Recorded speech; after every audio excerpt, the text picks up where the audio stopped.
तो आज हम लोग एंगल बिटवीन टू वेक्टर्स के बीच पर आधारित एक वेरी इंपॉर्टेंट क्वेश्चन बताएंगे आपको, जो कि जनरली परीक्षा में पूछा जाता है। ये क्वेश्चन क्या है कि prove that angle between two hyper surfaces is cos theta is equal to g i j upon square root g i और स्क्वायर रूट जी जे जे। ठीक, अथवा इस क्वेश्चन को ऐसे ही पूछ सकते हैं कि prove that angle theta between hyper surfaces, दो हाइपर सरफेस हैं, x i is equal to constant, x j is equal to constant. ये कुल मिला के क्वेश्चन ये है कि दो हाइपर सरफेस के बीच का कोण निकालना है। तो जैसा कि हम जानते हैं सरफेस क्या होता है, पहले होता है कर्व, वक्र। कर्व क्या होता है, वक्र। किसी पॉइंट को मूव करते हैं तो जो पाथ बनता है उसे बोलते हैं कर्व। जैसे ये कोई क्या हो गया, ये कर्व हो गया। अब कलेक्शन ऑफ कर्व, कई कर्व यदि हो जाएंगे तो ये क्या बन जाएगा, सरफेस। तो इसी का हाइपर सरफेस, जैसे कोई भी ये डस्टर है, ठीक है, तो इसको कह देंगे हाइपर सरफेस। दूसरा डस्टर है, तो क्वेश्चन ये बोलता है कि इन दोनों के बीच का एंगल निकालिए। तो एंगल कैसे निकालेंगे, तो हम लोग जानते हैं कि जो ये सरफेस है तो इसका जो ग्रेडियंट होता है उसकी दिशा सरफेस के लंबवत होती है। क्या होती है, सरफेस के लंबवत होती है। तो इस हाइपर सरफेस का हम लोग डेरिवेटिव निकाल लेंगे और इस हाइपर सरफेस का डेरिवेटिव निकाल लेंगे। तो जो ग्रेडियंट के बीच, सरफेस के बीच का कोण निकालना है, अर्थात इनके ग्रेडियंट के बीच कोण निकालना है, तो वो एंगल आ जाएगा। क्लियर है, इतना समझ में आ रहा हो। देखिए, कोई ये सरफेस हो गया, कोई दूसरा सरफेस हो गया।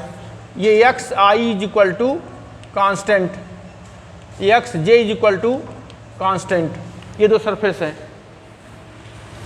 तो जो सरफेस है, तो सरफेस के बीच कोण कैसे निकाला जाए, तो क्या है कि जो इसका डेरिवेटिव होता है, यानी डेल एक्स आई अपॉन डेल एक्स पी, ये नॉर्मल टू दी सरफेस होता है।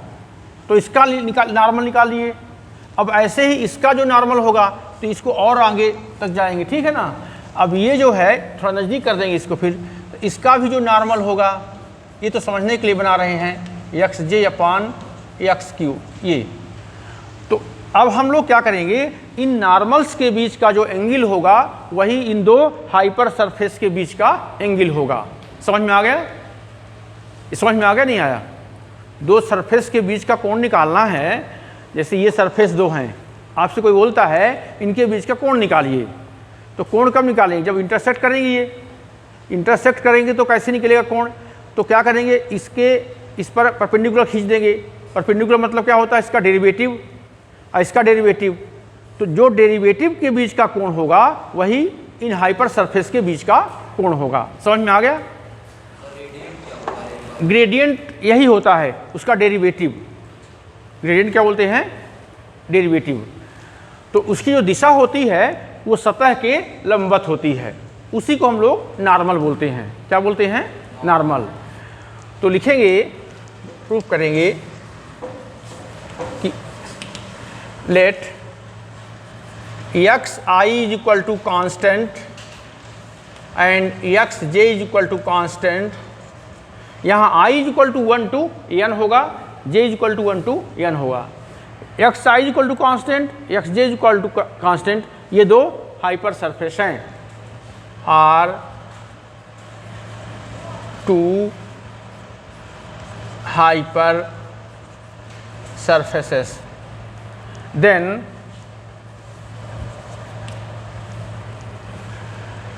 अब इसका नॉर्मल निकालेंगे। Then del x I upon del x p is the normal of first hyper surface. Del x upon del x p is the normal of hyper surface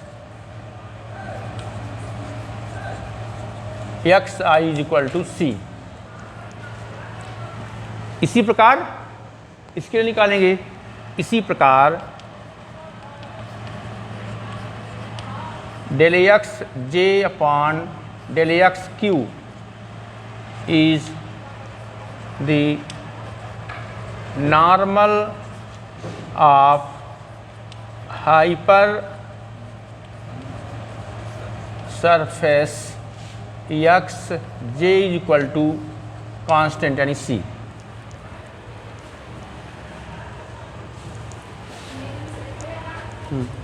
हम लोग जानते हैं कि दो वेक्टर के बीच का कोण निकालना हो तो हम लोग कैसे करते हैं।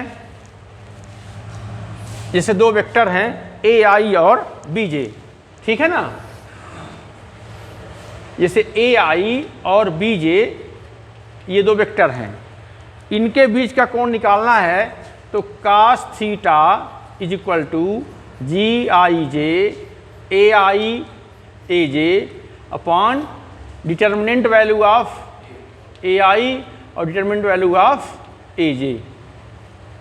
ये होता नहीं होता है, डिटर्मिनेंट मीन्स उसका मैग्नीट्यूड। तो यहाँ पर जो ए आई है, ए आई की जगह में ये है और बी जे है उसकी जगह में ये है। क्लियर है? तो लिखेंगे now angle between two hyper surfaces means angle between to normals. हमको दो हाइपर सरफेस के बीच का कोण निकालना है, इसका मतलब है कि दो नॉर्मल्स के बीच का कोण निकालना है। ये समझ में आ गया? तो लिखेंगे angle between two hyper surfaces means angle between two normals. So now by the formula of angle between two vectors,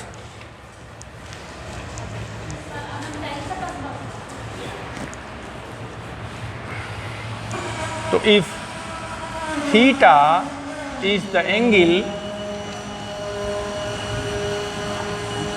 between two normals,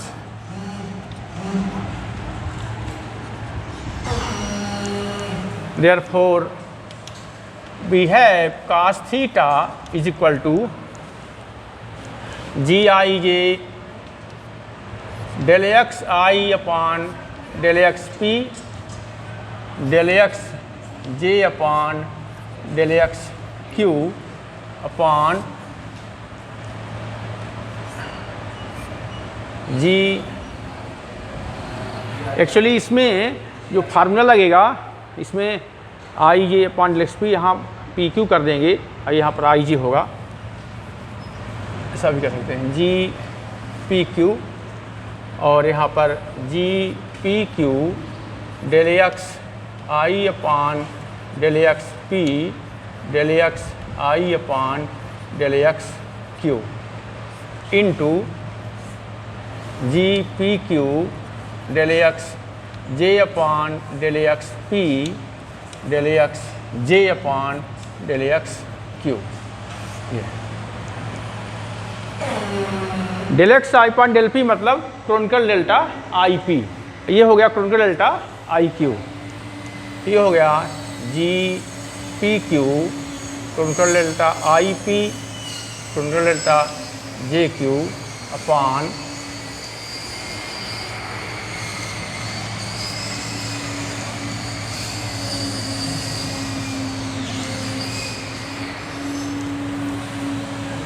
ji P Q chronicle delta I P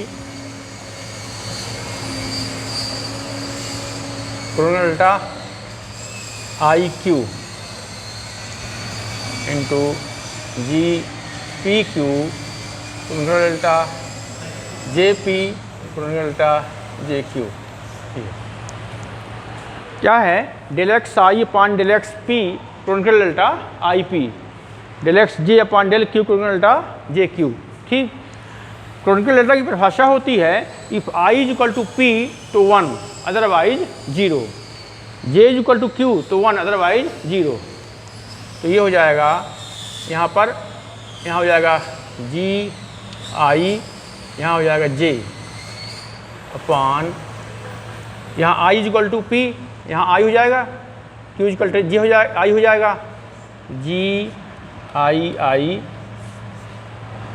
g p q, तो यहाँ p Q के साथ में हो जाएगा जे जे ये हो गया कास थीटा। तो इस प्रकार से ये वेरी इंपॉर्टेंट क्वेश्चन है। दो हाइपर सरफेसेस के बीच का कोण यदि थीटा हो तो प्रूफ करना है कास थीटा की value ji i j upon root g I root जी जे होती है। समझ में आ गया?